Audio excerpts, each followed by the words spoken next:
I just felt like they could have went a little crazier with this. They could have had more fun with this.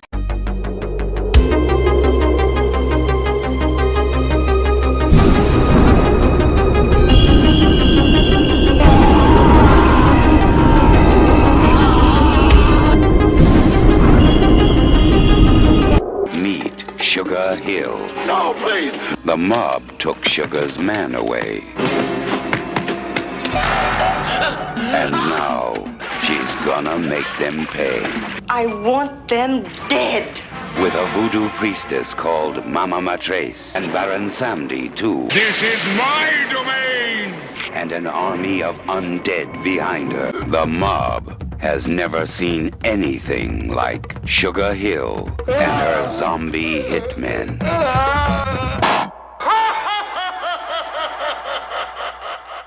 Alright, y'all. As promised, I have another blaxploitation horror movie to bring y'all to start off my 31 days of horror movie reviews, even though I'm not reviewing 31 movies, but I'm going to try to review as many as I can. But I had to start out by reviewing some blaxploitation horror films that many people have never even heard of. So, my main man, Xploitation Reviews, who's been a long-time watcher of my channel, and now I'm a new fan of his because we have something in common, and that's exploitation movies, reached out and was like, yo, bro, we got to collab on one of these blaxploitation horror movies. I said, yo, bet. And he recommended Sugar Hill, which I've never seen, and I'm embarrassed because I pride myself on watching a lot of blaxploitation joints, but this one I avoided on purpose. I'm going to give you a quick funny story.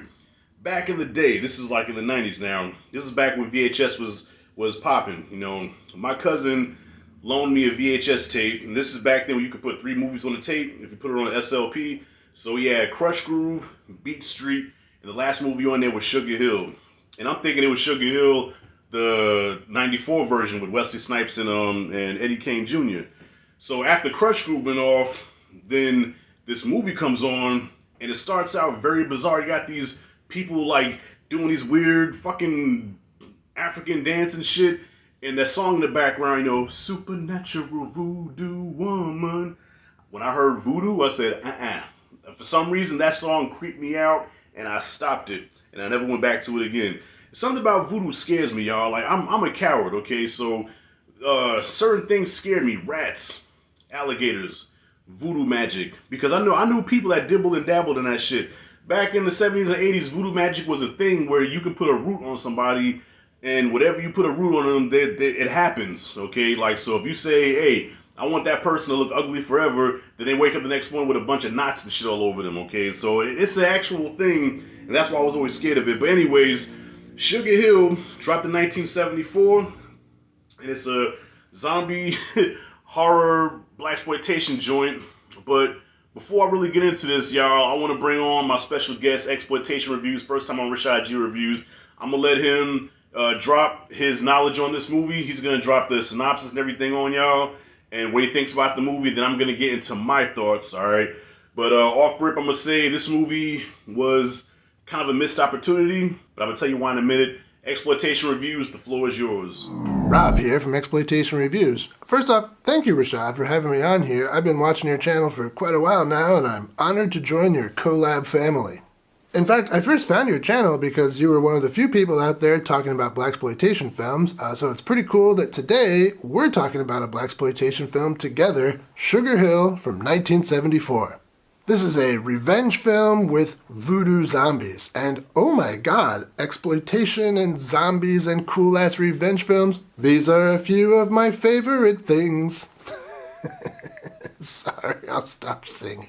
The story here is that Langston owns a club and some gangster types want to buy it, but he ain't interested in selling, so these gangster types put some pantyhose on their head and beat him to death. And you know, this isn't the first time pantyhose have been used to beat someone off. We go to the next part of the movie. Langston's girlfriend, Diane Sugar Hill, is unconvinced that the police are going to be able to bring these perpetrators to justice, so she starts to seek out her own justice. She meets up with Mama Matrace, a voodoo witch doctor or priestess, maybe they're called, I'm not so sure. And Mama Matrace summons Baron Samdi, a voodoo god of the dead. And Baron gives Diane use of his zombie army. And what follows are a series of revenge murders. They're sometimes pretty creative. They often draw from voodoo tradition, which is pretty cool. And yeah, at times they're even like pretty atmospheric and creepy, which is more than pretty cool. But that's enough out of me as far as plot goes. Let's talk some highlights. Well, first off, I love the look of this movie. Very atmospheric, some great locations. I like the cemeteries, I like the old houses, and I love these voodoo zombies. What a unique take on a zombie. They look fantastic. And they're probably the coolest looking zombies this side of a Romero film. And beyond that, the characters here also look great. This is pretty typical for blaxploitation films. Lots of beautiful people wearing lots of cool clothes.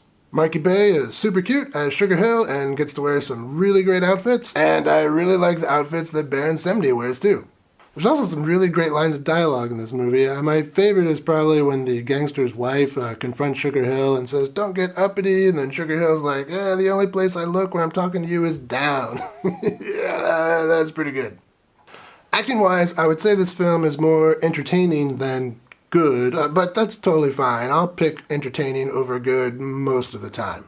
Marky Bay turns Sugar Hill into a fierce and likable protagonist, but my favorite character here is Don Pedro Colley's Baron Semney. Man, that guy just chews every scene in the best way possible.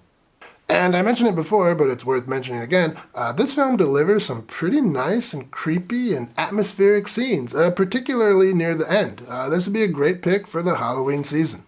And, again, gotta love some of the kills in this movie. Pretty cool. But I wouldn't say the movie's perfect. Like Sugar Hill enjoying those kills a bit too much, it has some shortcomings. Well, in order for a vigilante revenge film to be really effective, it has to do a few things right. The most important of which is it has to establish these characters and the relationships so we understand, as an audience, what the main character has lost. For an excellent example in this regard, check out Death Wish from 1974, the same year as Sugar Hill. It opens with a vacation scene, and the Kyrgyz are enjoying themselves on a beach. It's clear they've been together for decades, and it's clear they're still very much in love, and they're still attracted to each other.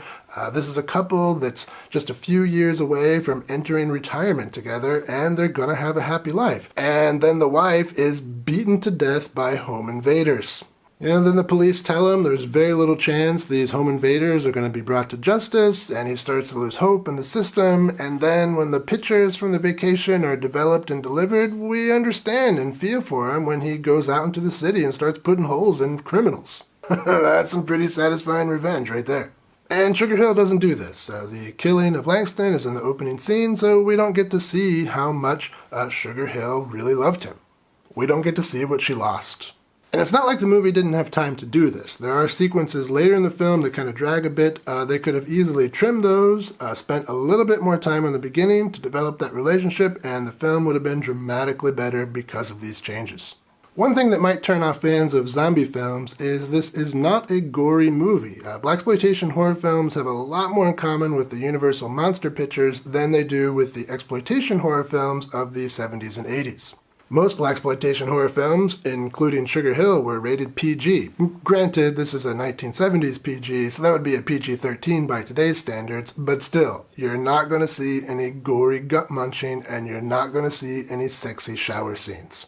But overall, I like Sugar Hill well enough. It's a great looking movie. It's got a really unique set of zombies that also look really great. Creepy kills, entertaining characters. Check it out, it's pretty cool. And once again, Rashad, thank you so much for having me on. I'm pretty curious to see what you thought of the film. Next time, let's go over to my place, and I'll find something for us to watch which is very far away from a PG. Alright, fam, so I tell you what, you enjoyed this a lot better than I did. I feel like, the premise of this movie is fucking crazy. And so I feel like if you have a crazy premise, you should have an even crazier execution in making that premise come to life. Like something like this, you have a slave army, okay? Not slave army, but you have an army of the undead that were slaves, okay? You could take that concept and run with it, all right? So, yeah, Sugar Hill, she lost her boyfriend. She wants to get revenge. She sees a voodoo priestess, and then she goes and summons Papa Shango. I forgot what the motherfucking name was. For some reason, I just think of Papa Shango. If you remember WWF from back in the day, he was the voodoo wrestler. So Papa Shango comes, and every scene you see him in, he's sweating and smiling and shit with the black eyeshadow. Looked a little creepy. you could have went crazy with this movie, but the problem is at times this movie took itself way too seriously, I think. I mean, is it me or am I tripping?